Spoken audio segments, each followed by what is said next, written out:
Good evening, everyone. Welcome to today's webinar. My name is Dr. Ruth Lusinde. I'm a member of the KMA Research Committee and I'll be your MC for tonight. I hope you can all hear me. I think we should be starting right about now, so we can go ahead. The theme for today's webinar is managing research funding, and we are very happy to be hosting Dr. Sam Akech and Ms. Sheena Kaira, who I'll be introducing shortly. Before that, however, I'd like to acknowledge the presence of all our KMA National Executive and National Governing Council members who are joining us this evening. And at this point, I'll hand over to Dr. Otara, our VP, who will give us some opening remarks. Karibu, Dr. Otara. Thank you so much, Irene.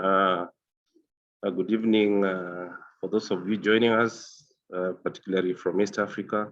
Good morning for our friends out in the diaspora like Jafasto. And yeah, it's an honor for Kenya Medical Association to host you once again into this, our monthly webinar, hosted by the KMA Research Committee and the EAMJ. And I recognize the presence of their conveners, Dr. Jafasto Bonyo and Professor Luz. We really appreciate. Most importantly, the topic of today on research funding. I'm sure it's a big challenge that most people who want to venture into research or most researchers find challenges in. So I'm believing that tonight's engagements will open more avenues and eyes to know how to move in this direction. So from KMA, on behalf of the NEC, our president, Dr. Kigondu, is in the meeting also. We really want to appreciate all the people who are participating. And this is one of our missions to ensure that the membership is engaged in new knowledge and more so research. So back to you, Irene. Thank you, Dr. Otara. I can see our President, Dr. Kigondu, is at the meeting. Mr. President, do you have some remarks before we go on?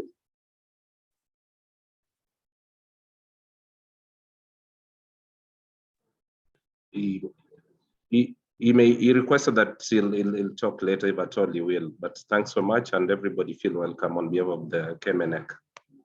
Okay, thanks. Great. So once again, karibuni to our webinar. As I'd said earlier, we are hosting Dr. Sam Akech from the KEMRI Wellcome Trust Research Program and Ms. Sheena Kaira from APHRC. As we go on, please feel free to type questions in the Q&A box and we'll address them during the Q&A panel discussion at the end. So I would like to now introduce our first speaker, Ms. Sheena Kaira. She holds a master's degree in development studies and has 10 years experience in charitable fundraising, donor engagement, proposal development, project management, grants compliance, and organizational branding.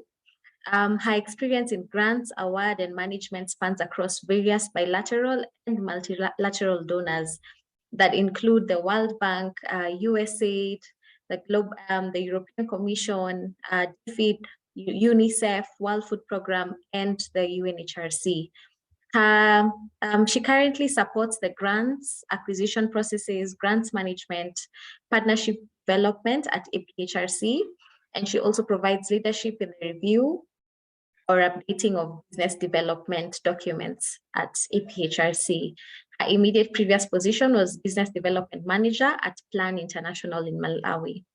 So just before I invite her, I'll request everyone to keep your microphones on mute as a presentation is going on, and we will take questions after. Karibu, Ms. Kaira. Thank you very much, Dr. Mugenya, for having me, and thank you very much, KMA, for organizing this. I'll just go straight into my presentation. Let me share shortly.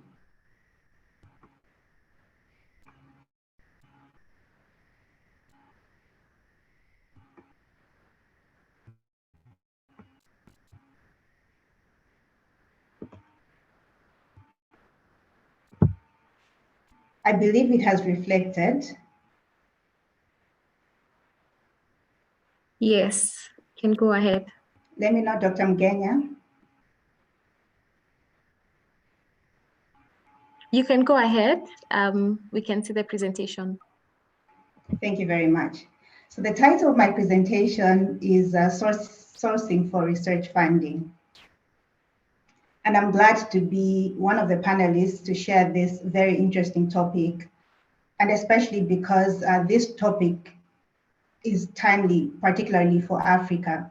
And we've all heard of the localization agenda, where increasingly most funders would want to fund African institutions directly. So the outline of my presentation would be for us to understand the types of funders, types of grants that we have in our space, the funders' engagement lifecycle, some of the timelines, deadlines, approvals, annexes, and attachments that go with the process of sourcing for research funding.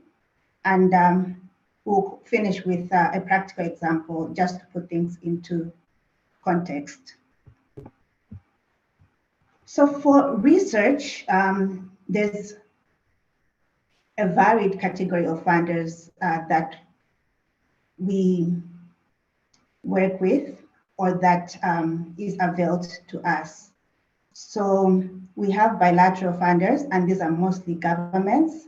We have multilateral agencies, and this could include UN agencies. We have foundations, private funders, high net worth individuals, and then we also have corporations as some of the funders that fund research. Now, some of the bilateral funders that are available or that avail opportunities for funding for research particularly include the United States Agency for International Development, USAID, National Institute of Health, FCDO, Foreign Commonwealth Development Office, previously known as the Department for International Development, DFID. Now, as we all know, most of these funders have their designated websites, but then we also have platforms through which we can track the funding opportunities available or prevailing at any given time. We have DevEx, Development Aid, grants.gov, bond.uk, and other platforms that have opportunities, and there's differentiated levels of subscription, and we have the opportunity to subscribe either at low level subscription that would simply show us the opportunities, but then we have pro funding levels like for DevEx, where we're able to have early intelligence for finding opportunities and include alerts so that when opportunities arise, we are informed in real time. Some of these funders have requests for applications or requests for proposals are published on their websites. And these contain all information that we need to write and to submit a proposal. And funding announcements are usually published not just on their web pages, but also in the Federal Registrar that includes these opportunities. And then we also have a number of foundations that fund research. And these include the Bill and Melinda Gates Foundation, the Hewlett Foundation, David and Lucille Packard Foundation, Rockefeller Foundation, just to name a few.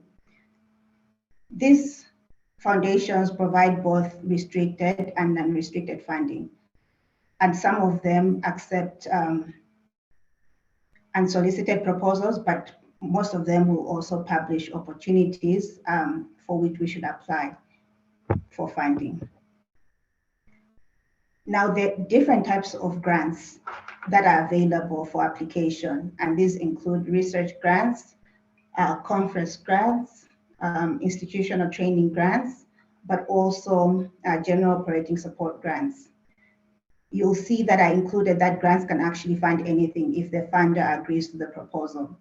And this is where we categorize some requests as solicited and others as unsolicited. And we'll learn later that there's a way we can cultivate funders to also provide applications for which they had not actually advertised or published call for proposals for. And then, as I'd mentioned, we have two categories of funding, and they can include restricted or unrestricted. Restricted being that the funding is project-based with specific deliverables and scope of work and timelines for which to submit our deliverables and to finish our work, whereas unrestricted is usually open with no stringent conditions. It could have timelines, but organizations or individuals are typically free to use the funding to support ideation or other work that is not necessarily tied to projects. Now, in the introduction, I'd mentioned that we will go through the funders engagement cycle as well. And this begins with the identification phase. And for identification, first and foremost and very important, we need to understand what our strategic plan is if we are part of an organization. If we are applying for funding for research in an individual capacity, we would also still need to understand or develop a niche and to understand what exactly we are looking for in our individual capacities. So for the organization-based scoping or prospecting, we would need to source for opportunities that align with our strategic plan and the mandate of the organizations we're with. And as I'd mentioned earlier, there are various platforms that offer like multifaceted and different types of opportunities. But because they're diverse, we would need to have different search criteria or categories or levels or words for zeroing in of what is aligned to our organization. So yes, we could have in mind different platforms, the different platforms that we could search and scope through for funding opportunities, including DevEx and development aid, funds for NGOs and others. And we are also able to source for opportunities on funders' websites directly. Grants.gov, for example, usually has forecasted opportunities, and there's a way that we are able to identify opportunities that have a long lead to the deadline and position for such opportunities well. This is usually the most recommendable approach to sourcing for funding. When you have ample time to critically review the requirements of the opportunity, the guidelines, and the strategy of the funder, as well as the competitors' landscape, you are in a position to submit a competitive proposal. So it's important in as much as possible to try to position early for funding opportunities and to prepare adequately for the ones that are actually forecasted. So another way of finding strategically aligned funding opportunities is by reviewing the websites of like-minded organizations and noting the funders that fund their programs. So once we do that, we're able to reach out to these funders, introduce ourselves, introduce our track record, share our track record, and introduce the areas that we feel need funding. Let me just mention that resourcing for funding involves a lot of research. And it's important to understand funders' funding cycles so that we can position early to understand their country strategies and their reach so that we know the funders that are actually relevant to our organization.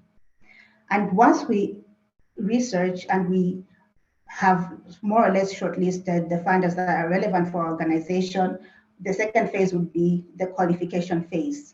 And some organizations refer to this as the go or no go phase, where You are able to assess the funding history and chances of success in order for you to shortlist the list you have even further so that you can focus on the opportunities that have higher chances of winning.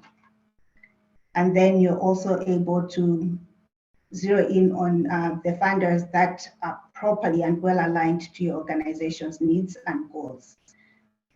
It's also important to assess the cost recovery of funding. I'll give an example for APHRC. Our standard requirement for overhead recovery is 17%. So as we're sourcing for funding, we could easily have funders that are strategically aligned to our needs, but you find that they're not adequately covering overhead. So management is usually faced with the decision of whether to approve for us to proceed with that particular application or not. Certain things could be waived depending on other factors. Like, for example, you could have IDRC only covering 13% overhead, but you know that you'll still be able to meet your mission. And there's another way that you can recoup for overhead through other budget line items. So there are all these considerations during the qualification process. And another criteria that is important is to assess the in-house resources and expertise you have at any given time, and to ensure that you have the bandwidth as a team or as an individual to competitively apply for a particular opportunity. And then I also mentioned earlier about the need to conduct a competitor analysis, especially on the thematic areas that you're pre-positioning for. So all this and other criteria, depending on the organization, informs now the funders from the long list or short list you had that you're actually now going to proceed with to apply for funding. Another way, and some of these phases are overlapping, another way of securing funding for research is to cultivate. And this is an ongoing process. And cultivation is basically the act of building relationships before solicitation or before the ask. And one way to cultivate funders is to introduce yourself through emails, requests for meetings. I know live and meetings have generally become easier because of the virtual setup. So it's important for us to make the best use of this opportunity to introduce ourselves and our work and our track record to funders that are aligned to our mission. And then we also leverage conferences and networking platforms as platforms to cultivate funders and to introduce our work and to create networks. And another way that we can cultivate funders is to offer to shape the calls or the request for proposals that they develop, because usually there's a process that they go through and reach out to technical experts to contribute and to shape the calls they have. And once you have contributed to this process, there are high chances that you're going to be the preferred grantee or even consulted now when the opportunities are publicly published for funding. So once we have identified the strategically aligned funders, we have qualified the funders that we can actually zero in on, we have cultivated funders, the proposal submission process is the solicitation phase. And when we're submitting proposals, it's important for us to allow ourselves ample time for writing. And this brings us back to the discussion of preparing or finding forecasted opportunities, ensuring you have early intelligence, ensuring that you are aware of opportunities as they arise, and also leveraging informal channels and networks to get a hold of information even before research or funding for research or call for proposals are published. And if you're working as part of a bigger team, it's important to have the requisite proposal development team in place. And by this, we mean that because of the nature of the diverse nature of proposals, there are usually different competencies required. So you could have expertise in accounting and budget development, expertise in and understanding the research criteria or the call itself extensively, expertise in the technical aspects, expertise in policy engagement and communication where relevant, and quality assurance. So it's important to ensure that everybody is on board in good time so that you are not reaching out to people last minute and then you submit a substandard application. For offices that have a development office team, as an example, or a grants office team, researchers can work with this team to ensure that all supporting documentation is in place in good time. And where you're working with partners, as is the case for most opportunities, you also ensure that you've already started soliciting for letters of support and other partners' documents well ahead of the deadline. So there's a way that this team now can have like a checklist or a tracker of all the things that will go into supporting the application so that now the technical team can focus on the technical components of the application. And then, like I said, we can now set individual deadlines accordingly. And these deadlines would need to be ahead of the overall deadline or submission deadline so that we do not miss anything. Now, before I get to the example, I also touched a bit on quality assurance. And I know there have been webinars in the past on peer review. And I wanted to share that peer review is not simply limited to publications, but proposal submission also highly depends on peer review. So I think I would say before submission, it's important that the proposal you're working on is reviewed internally and externally where possible before you submit, so that you solicit input and information and advice from different perspectives in the best way possible. So we encourage this. Internally would say that proposals over $300,000, for example, should be reviewed by theme leaders. Proposals below $300 would be reviewed by unit leaders, and other proposals would be reviewed by peers, even in other thematic areas, and not necessarily the ones we're working on. So as I said, that I was now going to finish with an example, and this example, I'll quickly go through it. NIH is a good funder for research, and I know most of you will interact with NIH in your sourcing for funding for research. So I think the reason that I decided to highlight NIH as an example is because now with NIH, you're not simply working on the technical proposal and submitting, but there are different layers that you have to pay attention to. And there are portals through which you submit. So you upload information on this platform that is called Assist. It's an NIH platform. And there's a way that you upload the summary of the opportunity, cover pages, the senior or key person profile information, budget, human subjects and clinical trials information where applicable. But just to mention that sometimes things on face value, these things may seem simple, but one of the reasons we are required to start the application process early is because sometimes systems fail, sometimes the information that you thought was complete ends up not being complete once you validate the application and you end up receiving a lot of errors.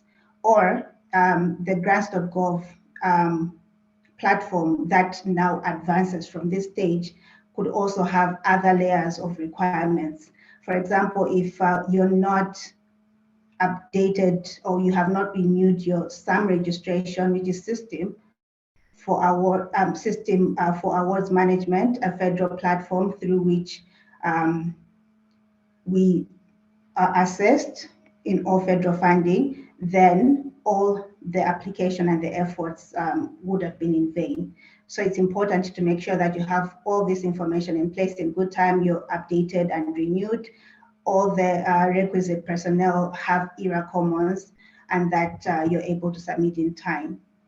So what NIH encourages is that we meet with the Grants or Finance Support Office early in the process so that they can help register or ensure we're registered in the ERA Commons and confirm that some registration is active. And also review budget guidelines because it could be different for different levels of application. For example, budgets over 500,000 in direct costs for any year would need special approval from NIH personnel. So there are those intricacies that are important from this to be aware of from the start. And then bringing on board collaborators in good time and assembling the research study team, as well as obtaining letters of commitment from collaborators is very important. And yes, in the planning process, investigators would need to consider how to address the basic principles of rigor and transparency and include how some focus or the areas of focus apply to their proposed research. So it's important to develop a feasible timeline with draft application deadlines internally and be realistic about the time it will take to write and revise the application, incorporate feedback, and get the application to your grant support on time. As we mentioned, that sometimes these things go through a peer review process. And then you build in extra time for unforeseen circumstances. For example, seeking approval where the budget is over 500,000 US dollars. And it is recommended that you plan to submit your application to NIH well ahead of the deadline because system issues can arise. My presentation mainly focused on the actual solicitation and the funder engagement cycle, but I know that there'll be opportunities to discuss now beyond the submission, what happens and how best we can manage the research funding that we've been awarded. But on that note, let me thank you all for listening and welcome any questions there may be. Thank you, Ms. Kaira. We'll invite the next speaker before we take any question. So we'll take the questions at the end. So please allow me to invite our next speaker. Our next speaker is Dr. Sam Akech. He's a principal investigator at the Kemri Wellcome Trust Research Program in Nairobi. He's also a visiting research fellow at the University of Oxford and an honorary lecturer at the Department of Pediatrics at the University of Nairobi, Kenya. He's a consultant pediatrician with a DPhil in clinical medicine from the University of Oxford. Dr. Akech's research interests are in severe febrile illnesses in children, specifically in malaria, bacterial infections, and sepsis. He's a peer reviewer for several medical journals, and he's also an associate editor of BMC Medicine Journal. And as part of his duties, he supervises postgraduate students and master's and PhD level students. So, karibu Dr. Akech. As he's setting up, I'll request everyone to keep our microphones on mute, and please type your questions for Dr. Akech in the chat box. Karibu sana, Dr. Akech. Thank you, Ruth, for the introduction, for the very generous introduction. I have to say at the beginning that I'm a pediatrician, so I'm not a finance person. So when I'm talking about grant budgeting, I'm talking about it from a lay point of view, more from my own practical experience. Dr. Kaira has already, Ms. Kaira has already talked about the process of acquiring grants and what you need to look for when you're looking for grants. But in the process of submission for grants, one of the things that you really have to do is to prepare a budget that can deliver on the project. So I'll try and cover some of what I've had to go through practically. So this would be the outline of my talk. I would look at why we need to budget, how we go about budgeting, and more importantly, the role of your host institution and the funder when you're doing your budgeting. And Sheena covered some of that when she mentioned practically what some of the funders may require, some of the limitations, what they may require when you're putting your budget, but also your institution may have certain things they look for when you are doing your budget. So it's very important that we budget because basically now a budget describes the amount of money that the project plans to spend over a given period of time. So basically, when you're putting up your budget, you are laying the amount of money that you want to spend during the course of that project. And it's very important that you budget because it gives you first an accurate estimate of an accurate estimate of the whole project. So without budgeting, you won't be able to know how much the project will cost you. You may not have adequate resources, and that can be quite dangerous because if you're not able to deliver on the project, you will not get a good reputation and you won't be able to get further funding. Importantly, when you are submitting your grants, they'll require you to put in a budget, so it's required by your funders or any potential funder. And then once you've gotten your budget, usually once it's awarded and you're already running the budget, running the project, the budget helps to tell you whether you are spending according to the projected costs. So when you look at your budget, once the program is running, and then you look at your expenditure, then you can see whether you are spending too fast or spending too slowly. And then you may want to ask yourself questions. What is responsible for that? So if you're spending too fast, is it because things are more expensive?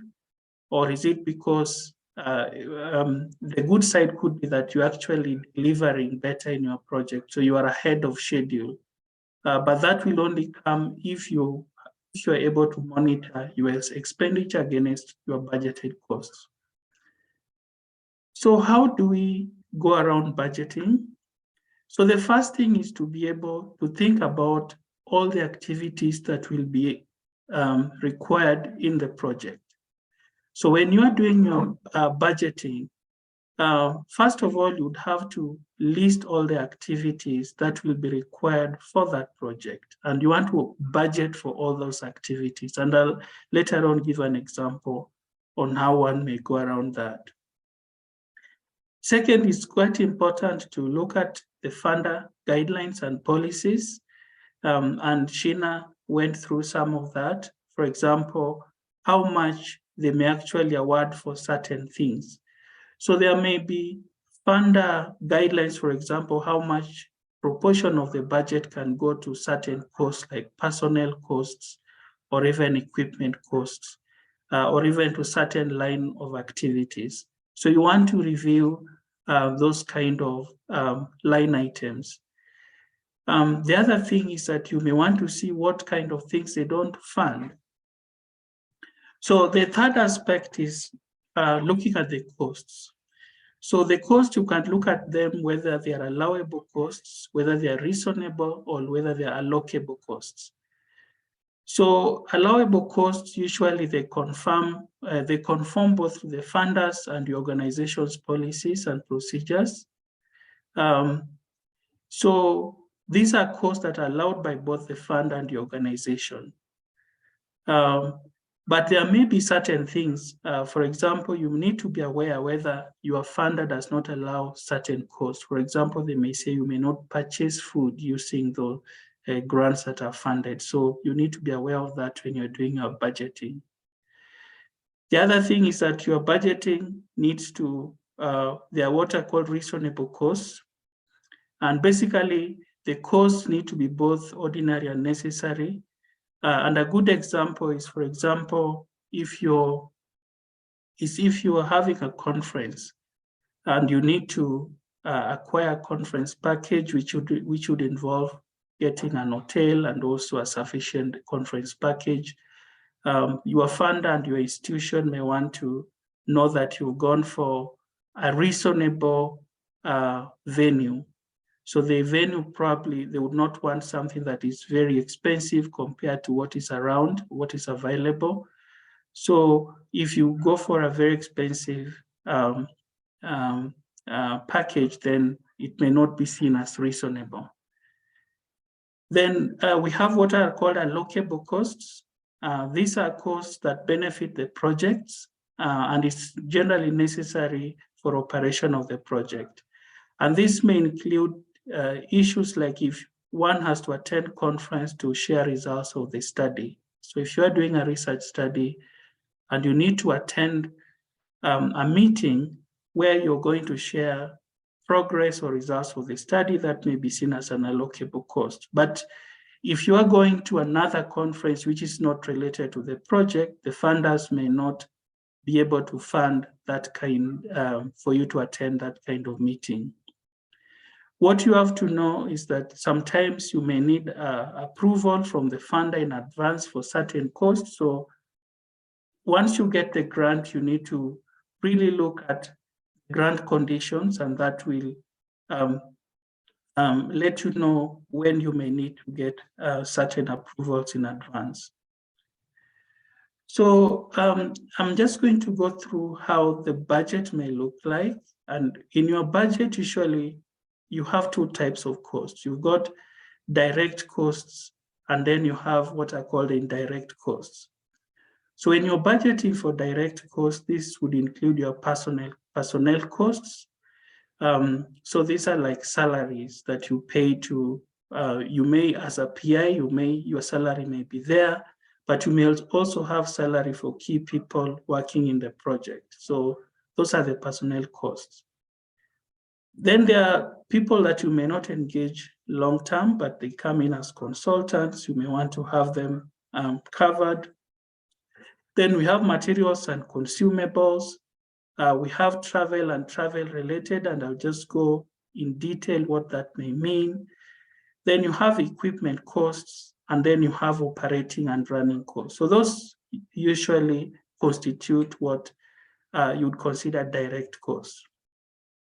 So the indirect costs, usually these can also be called a facility or administrative cost. So these are costs which are not covered, they are not incurred directly by the project.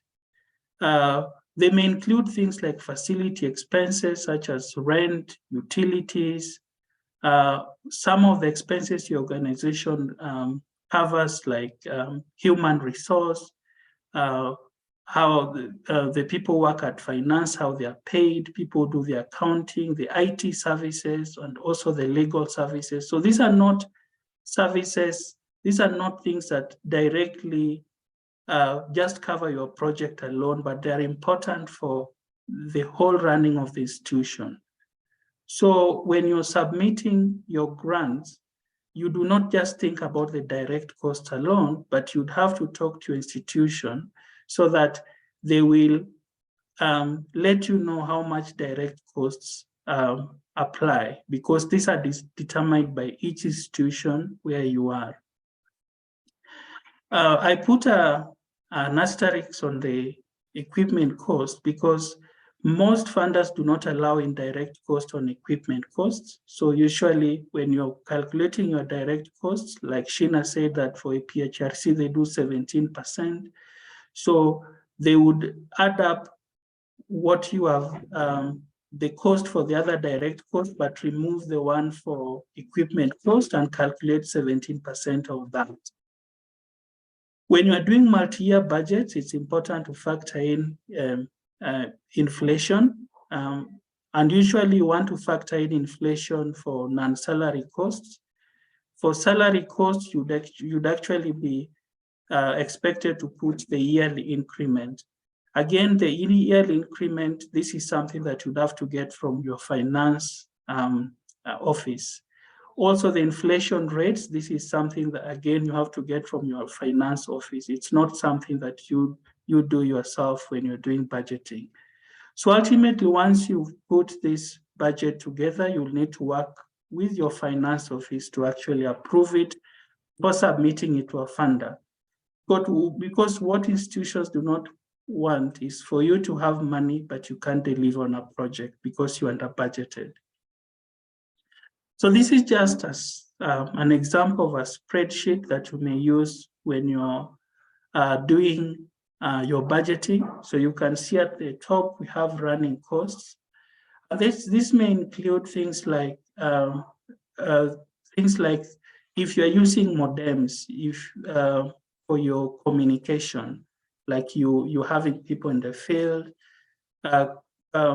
If you have computers and you require software licenses like Microsoft licenses, the internet, phone, data printing costs, sometimes people don't think about this when they're budgeting. And then you come and you find that you didn't have enough money to do, even to pay for airtime, to do your printing. So all of these are the kind of things people at finance will actually check and ensure that you actually put them. And you need to think about how many you will need, the unit cost of each, the total, and provide detailed notes. Funders usually want notes so that they see justification why you're actually budgeting for each of them. Are they fair for the market? Are they required? Or are they already not available? Travel and related, and it's not just thinking about the airfare or the taxi fare. When people travel, they need accommodation. When they work out of station, they often require per diems. So you need to think about how many trips will be required, how many people will actually be there, and then factor in any allowances that they will need to be paid when they are out. If it's a night out allowance or if it's a subsistence allowance, all those need to be in your budget. If your project requires materials and consumables, like you may be requiring reagents, if you're running a lab study, and certain consumables, if you require any transport costs, let's say the project is running in different parts of the country and they need to go to a central lab, all that will need to be budgeted. For personnel costs, think about all the positions you will need. And this is also, once you've thought about the position you need to consult with with both HR and also the finance office. For example, let's say it's a job group, let's say a Q. So you'll say, I need this position, which is job grade Q. And a full-time equivalent, FT is a full-time equivalent. So if you write 1, it means 100%, meaning that they'll be working full-time in the project. Number of months, if for example, it's taking 24 months, that will be 24 months. And the finance and the HR will guide you how much salary do they need. Does that position usually attract? And apart from that, normally you need to put in what are called employment costs or monthly benefits.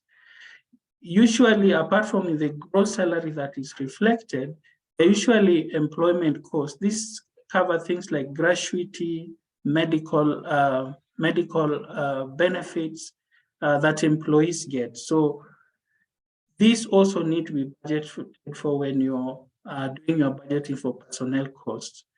And of course, you want to put in the annual increment, again, guided by your institution. And some institutions also want you to factor in an inflation costs. in case the way you budgeted, depending on the currency you're using to budget, they may want you to factor in some inflation. So then all these costs will contribute to direct costs together with the equipment cost, and equipment cost may include things like computers and software that you're using. So if you're buying computer equipment, may include things even like fridges, or if you're buying a sequencing machine or something, those might be equipment. But in budgeting for equipment, the other thing you want to factor in is cost of annual maintenance contract. So like lab equipment often required to be maintained yearly. So if you don't budget for that, then you may find that your equipment does not meet the standards required to run that. So then you get your total cost. So your total cost will include the direct cost, indirect cost, and then the cost of the equipment. So that will be your total cost that then you submit. Now, when you're looking for the approximate cost to put, usually you could use, first of all, you could use an approach like a top-down approach where you ask people in procurement how much they have actually spent on those items, let's say in the previous year. They may also be having the latest price list from their suppliers, and they may provide you with that, so you can use that to when you're doing your budgeting. And then the other way for budgeting, which usually may take a longer time, is actually to get the figures from people who have been in the field themselves when you're populating that. That tends to take a longer time. But when you have budgeted, you still need to have this approved by your finance before it is submitted to the funder. Now, your institution has several roles which are very important when you're managing your budget.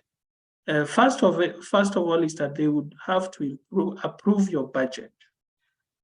This is quite important. So it's not just like I've said,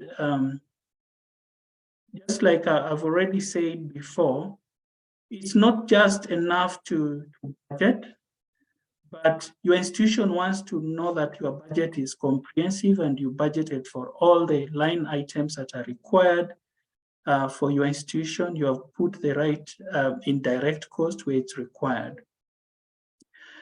Secondly, your institution also sets personnel grading and indirect cost chargeable. So you cannot, often what some people imagine that if you're going to get this big grant, let's say 2 million, then you can set how much you're going to be paid. That doesn't happen like that. Your institution would have to look at the personnel, what is their qualification, what's actually their job grading. So what would be, how much would they be paid according to their job grading? So most institutions will have such a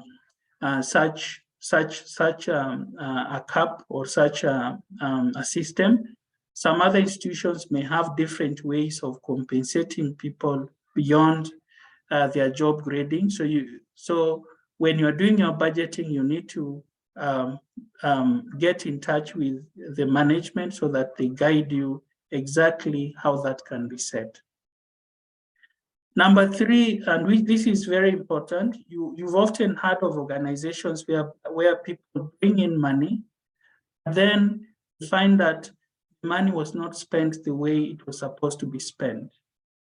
So you find that the money was meant to do X, but then the funder tells them it wasn't spent the way it is. So your institution will need to set the grant. So once you've gotten your grant, they'll need to set it. They'll need to set up what is called a coding structure, how it is spent. So it's spent according to certain line items. So like if it's salaries, it's said that these are codes for salaries. If it's for equipment, that's the code for equipment, if it's for travel, so that they can also then help you know when you are exceeding any of the expenditure items. So if you reach a point where you're exceeding your allocation for salaries, they will be able to tell you that you've already exceeded your salary expenditures or equipment expenditures or travel expenditures. So you may still have a lot of money in one expenditure line, but very little in one another line. And that is very important because the funders may have a ceiling on how much you can vary spending between different expenditure lines. So they may say that for salaries, you may not go more than 10% above what was awarded, or for equipment, they may say they don't allow more than 10%. So much as you may have money in one area, you may not be able to actually spend money that's already awarded to you. So finance will help you with that. Again, institutions are very important in terms of sending financial reports. These are often required by funders and they want them accurate and timely. They also help with spending projections. You want to know whether you're spending at the rate which is required, because if you are spending too slow, usually the funders may not be very happy because maybe the funding they are releasing to you is on a yearly basis, and if you don't spend, they can't justify to get you enough resources for the next year. And then also funders don't want you to be spending a lot of money towards the end because it raises audit queries. For example, you are spending too slowly, then you start to spend at the end to finish your funding. They also help you to comply with funder requirements. So there are many funder requirements that as an investigator you may find hard to comply with, but you need your institution, that's the management and the finance office, and also the grants office if you have that. So as I said, I was largely sharing my practical experience, and that's what I had to share today. Thank you. Back to you.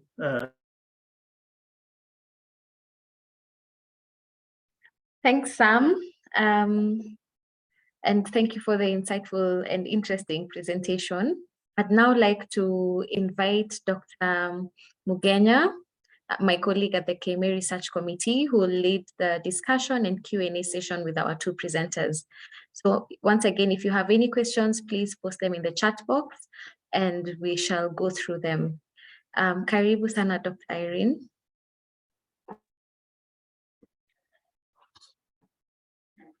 Thank you so much. My name is Irene Mugenya. I'll be moderating this session. So we have one hand up. So Nchafatso, you can go ahead and ask your question. If you have any question, kindly remember to type it in the chat box or the Q&A box or raise your hand. Thank you. Thanks, and thank you very much, Sheena and Samakech, for very nice talks. It's more, not sure whether it's a question or a comment. When we talk about looking for funding, I think one of the things in the audience we have spans from both novice all the way to expertise, to expert audience. Just for the sake of the novice people in the audience, how do I determine a grant is appropriate for me to apply for? I mean, I know, Sheena, you mentioned NIH. Is there a criteria that I need to look at before I can apply for instance, $100 million grant, $10 million grant, or can anyone just rock up and apply for these monies? Or is there a set criteria, or is there guidelines that you can, just to help the people in the audience who are new to grant applications? Thank you.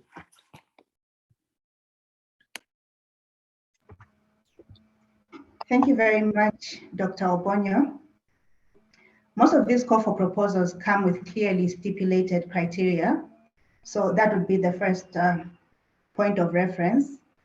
But you'll also note that most of these proposals, when we're submitting, they would require that we submit our past performance or track record. So one of the best ways of determining if a particular opportunity is fit for you is if it aligns with the track record you've built and the past performance you have as a prospective lead investigator, for example. So if you have not yet built that track record, it's important to either start small or leverage partnerships and work with collaborators who have that track record in the particular field that you plan to grow yourself. I don't know if that answers the question. Over. Yes, thanks. So just in line with what Champatsad has asked, for researchers who are just starting out, because based on your experience, what are some of the common mistakes they do that make them miss out on these opportunities? And then that is with regard to acquiring the grants. And then for Samuel Akech, you also talked about under budgeting. For a new researcher, what are some of the things that they miss out that make them maybe under budget and hence strain throughout the project period? Thank you. So we'll start with you.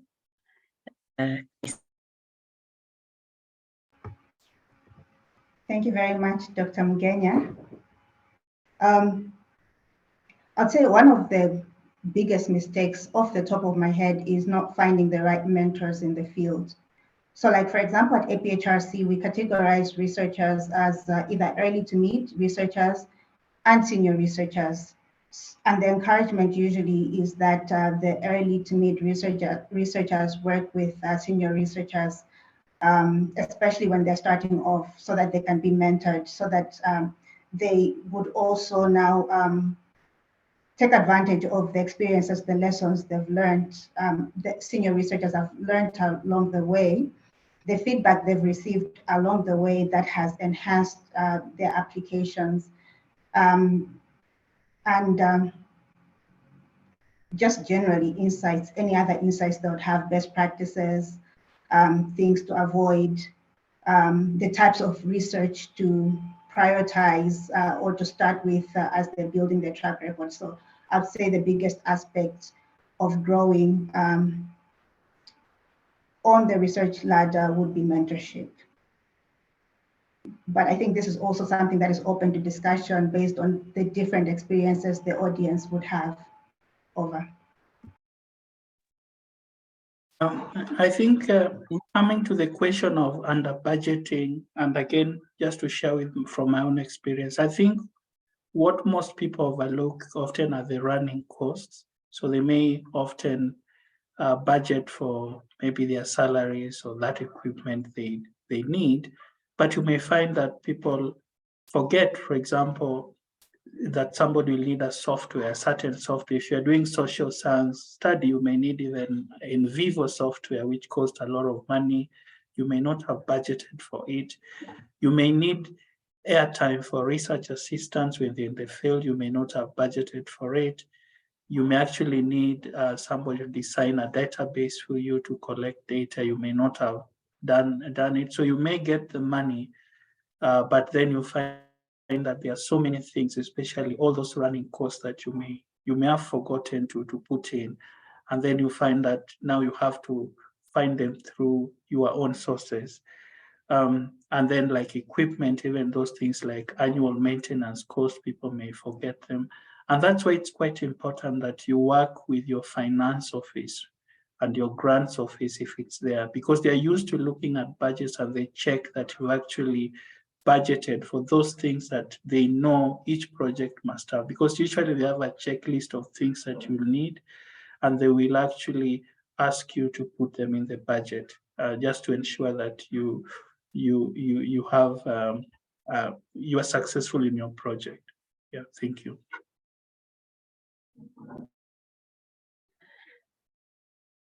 Line with that, there's a question in the chat box on what will you summarize as the 4 key budget issues that one needs to look out before submitting the budget? Hello. Tina, do you want to take that or do you want me to take that? Kindly go ahead, I can come in. Okay, because I think you've looked at it also a lot from the other side. So I think the key things, first of all, the first is to know that what the funder will allow in your budget. So you go for the right call, and when you're putting in the budget, know what the funder will allow in the budget. Secondly, know what your institution expects.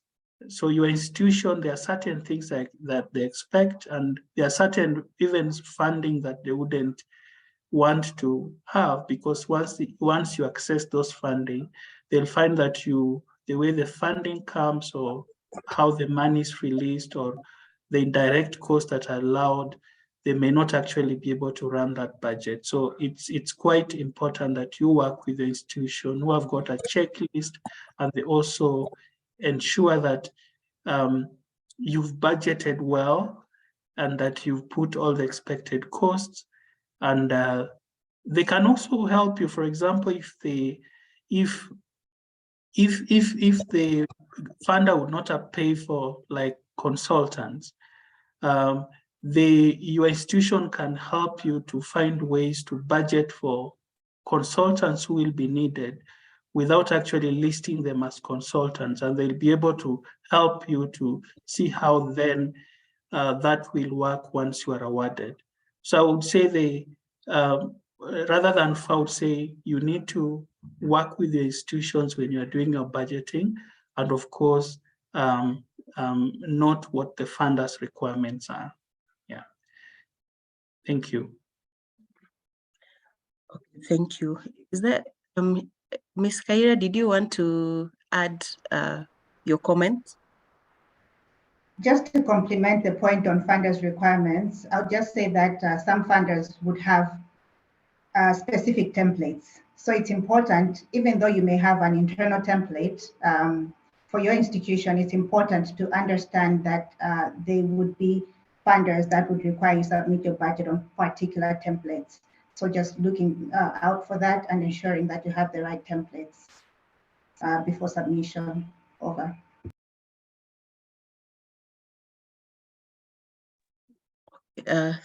Thank you for that. We'll move to Fokeo. You have your hand up.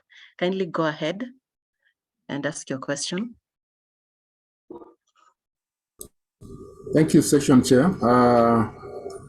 I take note of the very extensive presentation on the cost centers that were presented by Sam, but I still want to ask this question.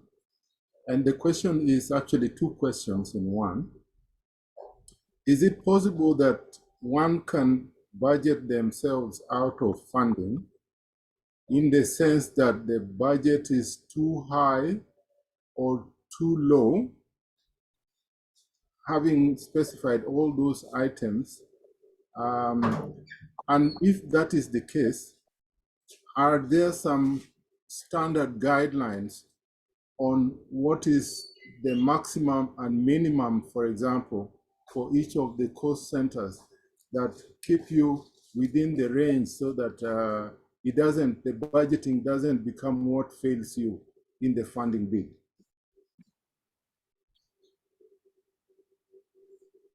Thank you, Prof. Okeo, and you've asked a very important question, and which everybody always fears, like whether when you submit your grant, then it fails to be attractive because it's seen as being too expensive. Yes, that does happen. So often, a lot of times funders get back to you because once they have looked at the science and they're happy with it, they would actually do what is called a cost challenge and try to get back to you and say, these line items look quite high, could you justify? This one doesn't look like it needs to be there, can you remove it? So what I would like to say from what I know is that certain grants may come with certain clear indications of how much is allowed for each for each particular line item. For example, what percentage of cost may be allowed for personnel salaries, what percentage cost may be allowed for travel and travel related. I know funders tend to be quite sensitive to travel and travel related because that's usually a cost that is difficult to manage. You know, airfares go up every day or hotel costs go up every day. So usually that's something they're quite sensitive to, and also they normally look out for any variations in that. So I can't remember a percentage off my head on how much each line item is what proportion is allowed for each line item, but I would say different funders have different requirements. There are some funding that may even be there that you as the PI cannot actually claim money from that kind of funding. So you cannot claim percentage FTE from that money, or just up to a certain percent of FTE, but you can employ people on 100% FTE onto that grant. So you just need to look at what the grant condition says, because funders, many funders are quite sensitive to variation between the cost centers. So if you seem to be having very huge variations, if you said you're only going to spend 30% on salaries, and now 30% of your grant, 60% is now on salaries, the funders will not be comfortable with that, and they may actually ask you to revert those kind of costs. For funding being too low, yes, I think that would be a risk, and that should be prevented by institution where you submit a grant, a funding grant proposal with a very low budget. They should look out whether you can actually deliver on that. But Sheena may want to add something on this topic. Yeah, thank you. Yeah, I think one key phrase that comes up is value for money, and most of us have heard of that. Funders will be looking for value for money and how best to stretch each dollar. And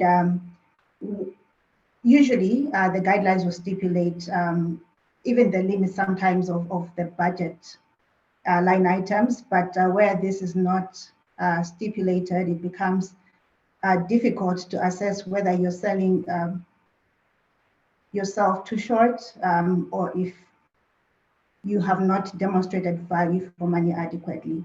So it's easier when there are clear guidelines, even for budget line items, and the types of things, and the budget ceiling, and the types of things to budget for.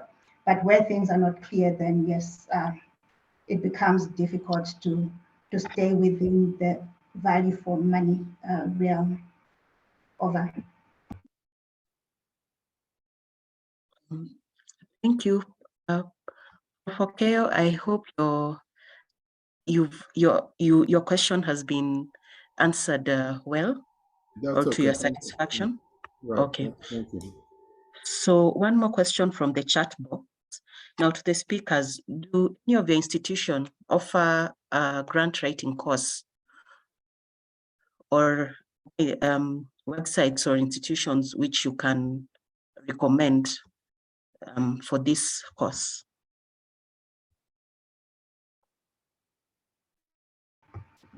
Thank you, Dr. Mugenya.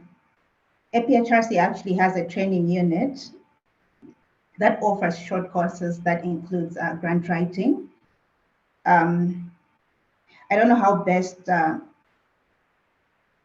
can share information about that training, but there's a training calendar, and there are specified or specific dates for training on grants writing. So what we can do is through KMA would provide information on when the next dates for grant writing facilitation and workshops are. Over. From the Cambry Welcome side, we don't have grant writing courses, but we also do benefit from such courses when they're available. So people do look out for them. So like if a HRC is sending some, then people look out for them and they let people in the institution know and apply. And there are sometimes some funders like EDCTP and other funders, they may actually fund certain organizations or certain institutions to offer grant writing courses. Those usually are advertised when they're available. And then I think the key is just to look out for them. And I think most institutions do send them even through social media these days. So really is to look out for them and apply and get some backing from people to support your application. Yeah, thank you. Okay, thank you. There's another question.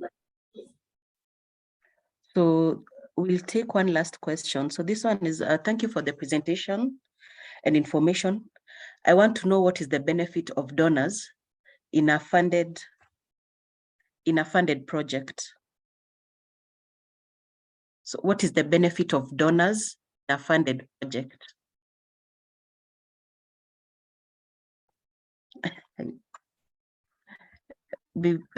That's quite I'll take first and then Ashina will come in. So for, yeah, I don't know that to call them donors or funders because there are different categories of research funders that Ashina went through when she started.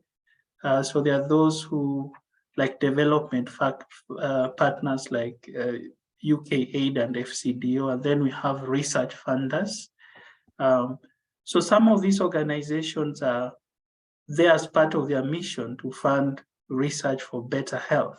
So that's their mission. So probably, so if I give example of a research funder that I've interacted with quite a lot, which is the Wellcome Trust. It's a British charity that funds research that was set up around 1930 by somebody called Henry Wellcome, who was a pharmaceutical, he had drug companies. So when he died, he gave all his will so that it can fund research. So initially it owned pharmaceutical companies, but now Wellcome Trust just invests money, and then for the profits, it funds in research because that's what it exists to do, to find ways of improving health. So that's their mandate, and actually part of what they have to present to their boards is how many research they are funded, what are the research outputs, how has that research impacted. And even for development partners, often it could be towards achieving a certain aim. For example, if it is to improve livelihood in a given place, they also have to go back and say to their stakeholders what their money has done and what impact it has had in health. So that's what I can say. Over. Thank you.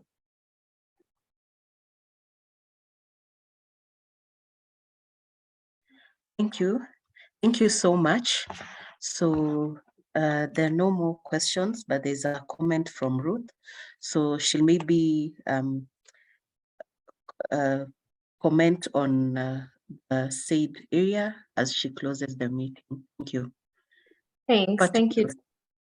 Thank you, Dr. Mugenya. Thank you, Dr. Ketch and Ms. Kaira for the great presentations and the discussion. Just as a follow-up to the question about institutions that offer grant writing courses, I've posted 2 of free online courses that I've come across, but what I would advise our listeners, just because I know we have a broad range of listeners and attendees, these online ones and the free ones are mostly for people who have no experience. So they're very general and they may not give you in-depth information. And then we have others that are paid, which would now be targeted to early career researchers, maybe who have ideas or proposals that they want to push and look for specific funding for. And then other institutions, specifically like the NIHR, have courses just specific to applying for their grants. So I'll share some of these, and depending on where you are, you can have a look at them. So at this point, I'd like us to invite Prof. Okeo, the chairman of the EAMJ board, to close out, to give a vote of thanks to our speaker, panelists, and the participants, and to officially close the webinar. Prof. Okeo, karibu. Thank you, Dr. Lucinda. I want to start by just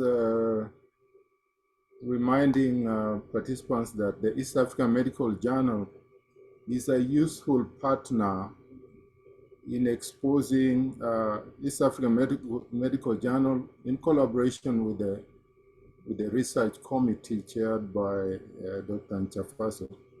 Is a useful partner in exposing outputs of research, including funded research. But it is also a useful partner in profiling researcher credibility for funding. And for this reason, I want to thank all participants this evening for supporting us in this noble undertaking that the two committees does on a day-to-day basis.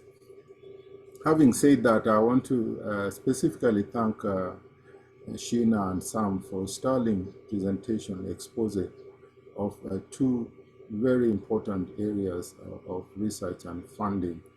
And then I want to thank the entire KMA outfit led by our Deputy President, or is it Vice President, Dr. Otara, and the very attentive participants. You give our actions in KMA meaning.